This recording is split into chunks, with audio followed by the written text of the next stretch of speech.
Good afternoon, Packers fans. Aaron Negler here with your Packers Daily Chat, coming to you live on the Cheesehead TV social channels. It is Monday. Hope y'all had a great weekend. I know I did. I had a ball with my kids. I had a lot of fun with the girlfriend yesterday, but now I'm back at it, talking to you fine folks, Packers fans worldwide, because that's what we do here at Cheesehead TV. 10 days until the NFL draft. 10 whole days. But I can tell you the excitement will pick up the closer we get to the draft, especially starting with the first night of the draft. Our draft party, our first ever Cheesehead TV draft party downtown Green Bay. Corey Banky will be in the house at the Lyric Room. Information will be on a link in the description of this video, and it's available at cheeseheadtv.com. And Tyler, in all his greatness, has produced one of the greatest promos I have ever seen. Let's roll it.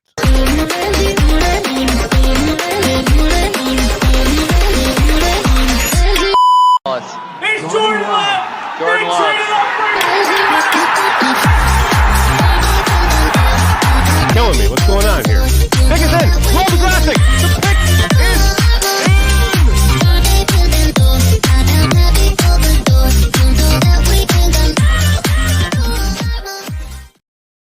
Come on now. I'm getting into that. I don't want that song to end. So, yeah, it's going to be a lot of fun. Downtown Green Bay. Turn up. It's $5 at the door. Unless you are a producer level Patreon member, then you just show your Patreon membership on your phone to whoever's on the door, and they'll get you right in free of charge with a thanks for your contributions to Cheesehead TV. $5 for the rest of you. Come on out, hang out with Corey Banky, waiting for the Packers to select at 25. It's going to be a lot of fun, as you saw there. It's Carry the G specials, raffles. We got artwork being produced live while we're all waiting. And then, of course, I'll be in New York holding down the live stream with Patreon members on our annual Zoom call. We'll have special guests throughout the evening and really throughout the weekend. You guys know you've done it before, but this time it's a little expanded with our actual draft party. It's something Corey and I have talked about doing forever. Never really had a chance to kind of put it together until this year. Corey will be on site. It's going to be a lot of fun. It's going to be a lot of fun. I hope you can all join us either live in Green Bay or here on Cheesehead TV's YouTube channel. Hello to everybody in the comments. Hope you're all doing well. So good to see everybody. I did want to start by talking about Brian Gutekunst having control of this draft. I mean, there are a number of teams that have accumulated quite a bit of draft capital. I think there are 2 or 3 teams that really have control of this draft, and the Packers are certainly one of them. 11 selections for Gutekunst to utilize. We've seen throughout his tenure, he is not afraid to move up or down, depending on what he thinks is best, and certainly not afraid to jump up and get a guy that he feels strongly about. I do think there's a good chance he moves up at some point in this draft. I don't know where that will be. To kind of recap what he's got on offer, he's got the first round pick, 25th overall, 2 second round picks at 41 and 58. That 41st overall pick is from the Aaron Rodgers trade. He's got 2 third round picks, 88 and 91 overall. That 91 is from the Bills and the Russell Douglas trade.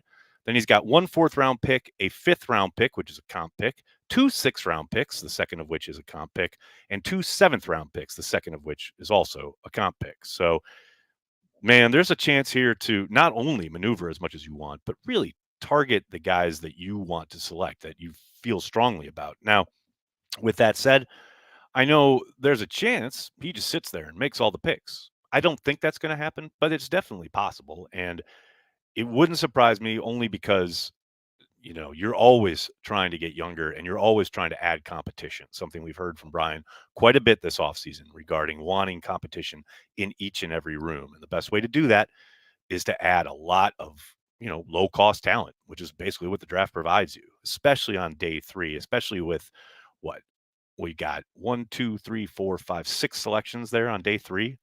That can provide a whole lot of ditch diggers for you to up the competition level in training camp. So we will see. I know I'll probably be begging Brian to trade those picks on day 3 like I did yesterday, and ended up receiving a very stern reprimand from someone in my email inbox saying that I wasn't respecting the job or the process or the players involved, blah, blah, blah. Man, take a joke. Hope you're all doing well. Good to see everybody. What's up? We got Cheesehead Joey starting us off with a super chat. What's going on? Hey, Nags, hopefully you will be able to wear green in Brazil. Random Packer Johnny Jolly. Yeah, well, what's funny is I know very much about the frowned upon nature of green in this stadium and how it's basically an unwritten rule, but kind of boiling down to a real kind of passionate, soulful rule that you're not allowed or supposed to wear green in the stadium. I wouldn't be surprised if the NFL followed suit and had like the Eagles in their black home uniforms and the Packers in their road whites. But as far as the fans in the stands, I don't know. That'll be awfully hard to police. I know I won't be bothering with any of that because I'll be in the press box. So Corey is going to have to deal with it, but I will not, thankfully. Nick, thanks for becoming a Care the G Club member, man. Appreciate the support. Thanks as always. Good to see you on the happy hours, dude. When does Dusty start showing us analysis of the rookie Packers? I don't doubt shortly after the season starts and he gets his hands on some of that film. But in the meantime, throughout the offseason, he's doing a post a week. I think it drops every Wednesday afternoon, looking at one play from this past season, and it's been outstanding so far. He started a couple weeks ago, and he takes a real deep dive. I'm talking like exponentially deep as far as the X's and O's, the schematics, and what each player is asked to do and what he does on each play. Sounds weird to say, but it is a humongous piece of content. And that's just for one play. And there are those aspects to almost every single play in an NFL season. Speaks to how complicated this game that we love is. But highly recommend checking that out if you haven't. Like I said, he's had a couple of installments out already. Ryan, thanks for the super chat, man. I hope that Green Bay moves up to draft Alt. I know it's probably not going to happen, but a fan can dream. Ryan, far be it from me to crush your dreams here on Packers Daily, but I feel confident, even though Nagler is never right. I feel supremely confident in telling you that that's not going to happen. I'm sorry, my brother. I love you, and I appreciate your support of everything Cheesehead TV, but that ain't going to happen. Or as Steve Martin once said in the film Parenthood, which I highly recommend everyone check out, whether you're a parent or not.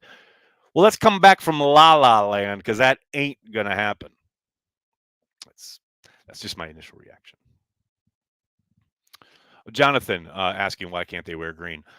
There is a very deep-rooted, I don't know, it's hard to describe, but their team that plays there on the regular, the team that actually, plays their home games at the stadium, the Brazilian Soccer Club, their arch rival is a team that predominantly green in color, and so it is considered evil to even begin to, think about wearing the color green in the stadium, and they are very passionate about it to the point where if you Google some of the stories about it, it's pretty fascinating. But yes, that is an ongoing conversation since the announcement that the Green Bay Packers would be coming to Brazil. Sean, thanks for the super chat. Random Packer, Curly Lambo. I don't know how random that is, Sean.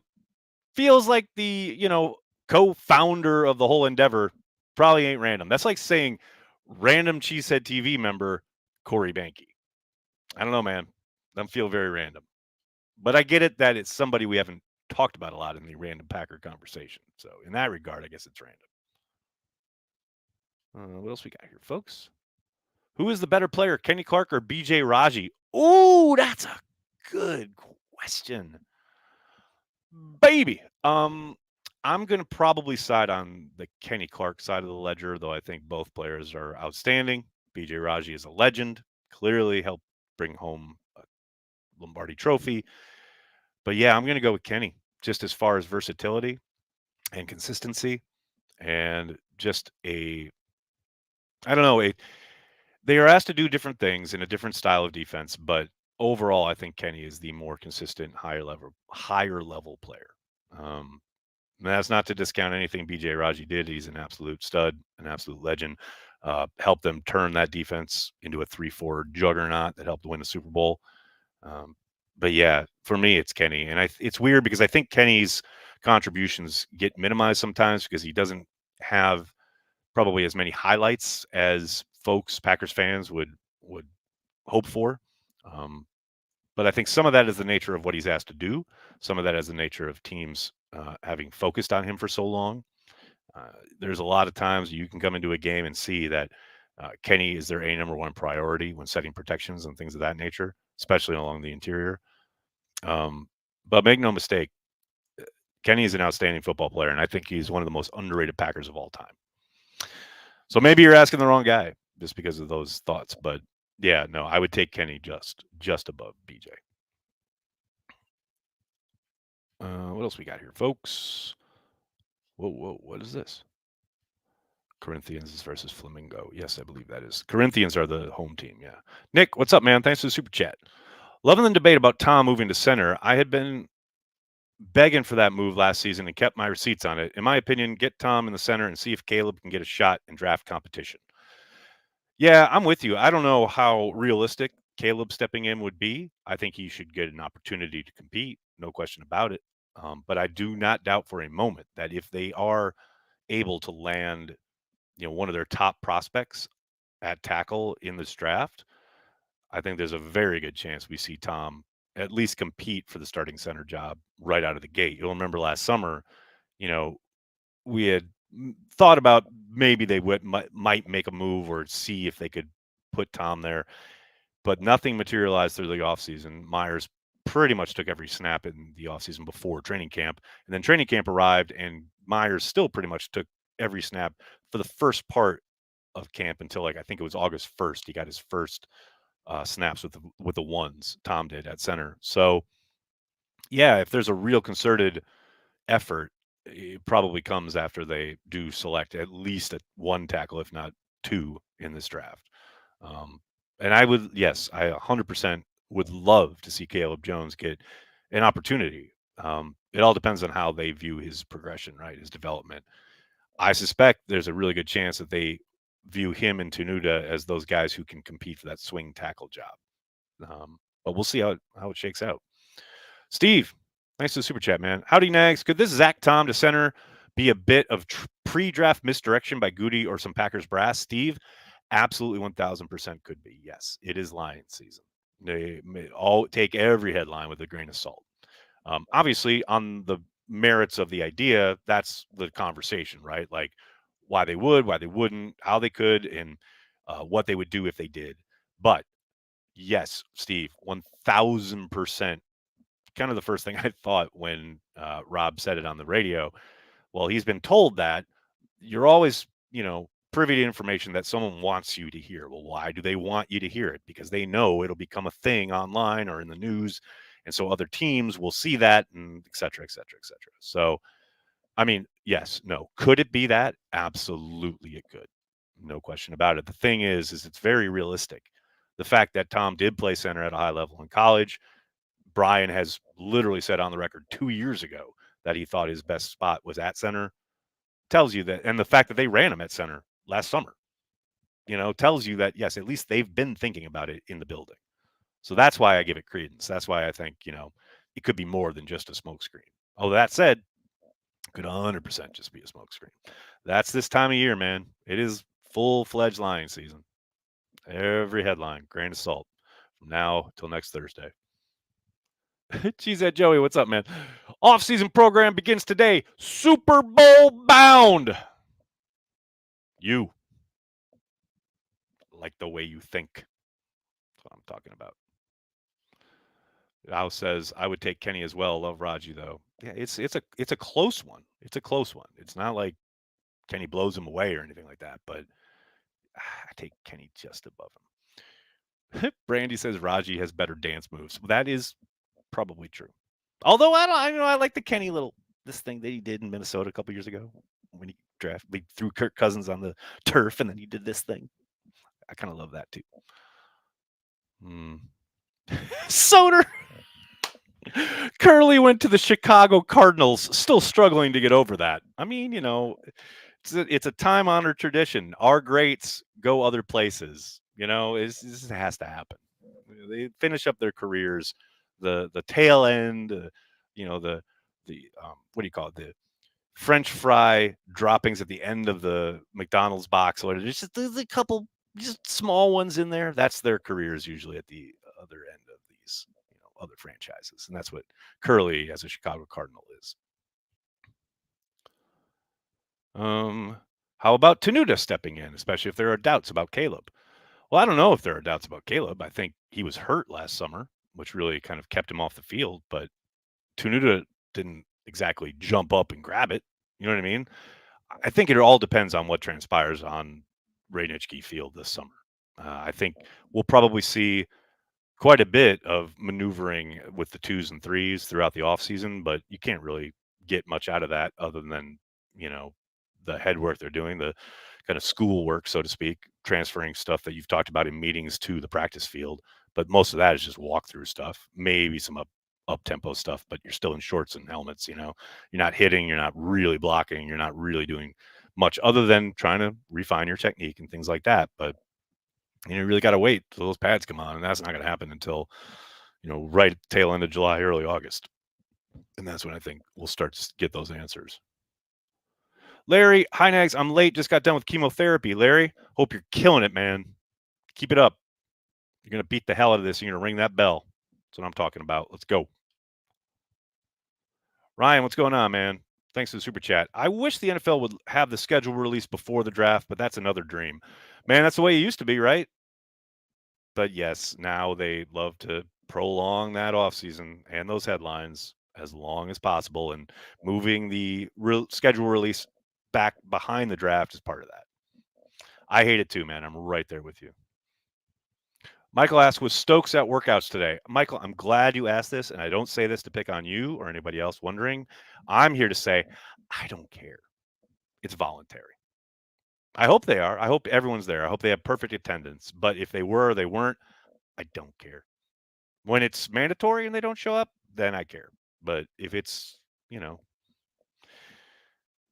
voluntary, I ain't taking attendance. That's just me. And it's probably a reaction to when I was on the beat and I had to know and care. Like, I think I've kind of soured myself on some of these practices because it's like, man, I don't care. It's just as simple as that. Now, I'm sure there are other people maybe somewhere on this, Al Gore internet keeping track of those things. And I'm sure the information will be out there at some point. But man, there are a few things I could care less about. Joseph says, Nags, I suspect that Demofsky had his Zach Tom story ready and was just waiting for Goody to text him, release the Kraken 2 weeks prior to the draft. I don't know if it quite shakes out that way, but well, maybe. Joe, what's going on? Thanks for the super chat. Do the Packers have to let Tom stay at tackle if he wants to keep him past 4 years? That is entirely a conversation between the Packers and Zach Tom. I don't think specifically. I think if they say we really want to try you at center and he balls out there and they offer him a contract extension, it's not like he's going to say, no, I shun your contract offer and want to see what's out there at tackle when he hasn't played tackle in like 2 years or whatever. No, I highly doubt it goes that route. Also, the Packers would have the franchise tag as a kind of bargaining chip there. Yeah, I do understand people saying, like, what if Zach just wants to play tackle? There's a lot more money at tackle. There's zero doubt about that. But again, those are conversations they will undoubtedly have. But man, the Packers could sell him on, like, we think this is your ceiling, Hall of Fame career. We are going to take care of you and make you a centerpiece of our program. I mean, that's a conversation to be had. No question about it. Matthew, what's going on, man? Not Packers, but your Chelsea won 6-0 tonight. I watched the first half. Come on, Cole Palmer. Can we just make the whole squad out of Cole Palmer? That sounds good to me. The fact that we kept a clean sheet is kind of insanity, although I know Everton's been, offensively challenged. But we are Chelsea. I was sitting there when it was 2-0. I thought, if there's a team that could take this 2-0 lead and make it like a 4-2 loss, it's Chelsea. But it did not transpire. Ed, what's going on, man?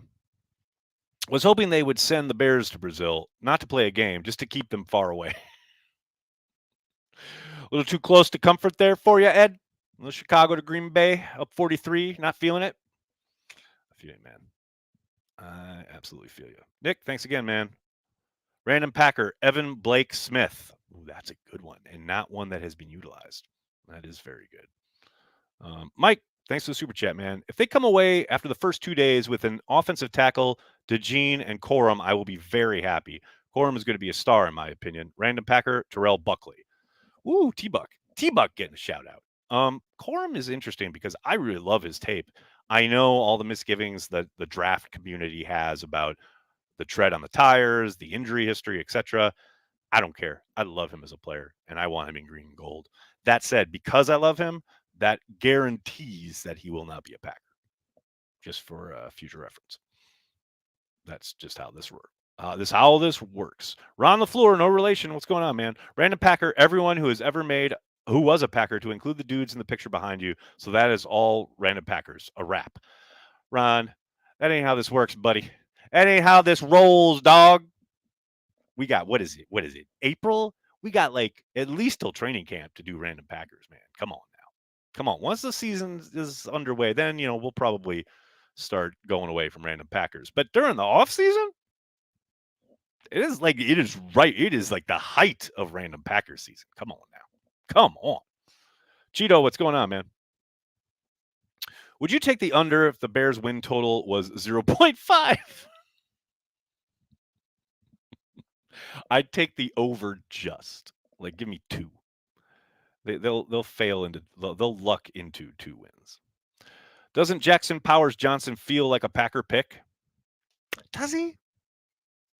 Yeah, I guess. I don't know though, given where he's been kind of mocked as far as draft position. I don't know. I do get the sense, and I've seen some of this conversation online, that the public / media is a little higher on him than maybe teams are. I think value-wise, all players have value. It depends on where they would select him. Like if they picked him later than probably consensus, then that's probably a Packer pick, right? But man, I don't know. Getting out ahead of it, I'm not so sure. Ryan, what's going on, man? Random running back 2, Trey Benson or Jalen Wright? Ooh. Probably Benson. I think Cody had a video up of him here on the channel. I love Wright though. Don't get it twisted. But I do. Man, that's a tough one. What, you just giving that running back 2 position away, even though AJ Dillon's on the roster? It's bold, man. That's bold. I like the idea though. Doesn't Jackson Powers Johnson have short arms? Brian Bulaga had short arms. That worked okay. Joey, what's up? Who's the ultimate almost a Packer got to be? Moss. Yeah, Moss is definitely leader in the clubhouse in that conversation. Another one is Tony Gonzalez, who the Packers literally thought they had a deal for until the Carl Peterson, the Chiefs GM, changed his asking price from a third to a second, like basically overnight when the Packers had all the paperwork done, etc. And Ted said, "Yeah, you." Almost Packers, man. There are a lot of them, but those 2 definitely are two of the hardest to swallow. Definitely. Mike, thanks for super chat. Random Packer fans: Banky, Grossi, Nags, and Eric. So random. I love it. Merch idea: T-shirt, Random Packer. Would be fun to walk around in Florida with that. I like that. I think we need to do that. I'm going to get with Brent on that. That's a fun idea. Chris, thanks for the super chat, man. I'm going to be pumped when they grab 3 O-linemen and 2 safeties, and I doubt any of those in the first. Random Packer, shotgun celebrating Wesley Walls. Wesley Walls, excellent. That's someone who has not been mentioned yet, and that is an outstanding pull. Absolutely love that. 3 O-linemen and 2 safeties without using a first round pick. It's possible, though. I think there's a good chance one of those 3 O-linemen is in the first round. But we'll see. We will see. All right, everybody. I got to get going. Can't thank you enough for hanging out, talking Packers each and every day, Monday through Friday. Joey's got a last second super chat here. Random almost Packer, Stephon Gilmore. Yeah, and if they do end up making that trade for Gilmore, they don't end up with Rasul Douglas. The sliding doors of the Packers history. All right, everybody. Please do check out. We got a ton of content up here on the channel. Talked to Zim earlier today on Let's Talk Football. Really great conversation about what offseason work entails for different parts of the roster. Had a great chat with Paul Brettel from Packers Wire about one of his articles regarding, questions surrounding each and every offensive position heading into the draft. So be sure you check that out. Everything we're doing here, Cheesehead TV. We got new draft content up for you. Lots of good stuff. Thanks a lot, everybody. Please do me a monster favor. Hit like on the video, subscribe to the channel, and then tell your friends and tell your family. Cheesehead TV. We are devoted to Green Bay Packers fans worldwide. Thanks a lot, everybody. Have a great night. Go Pack Go.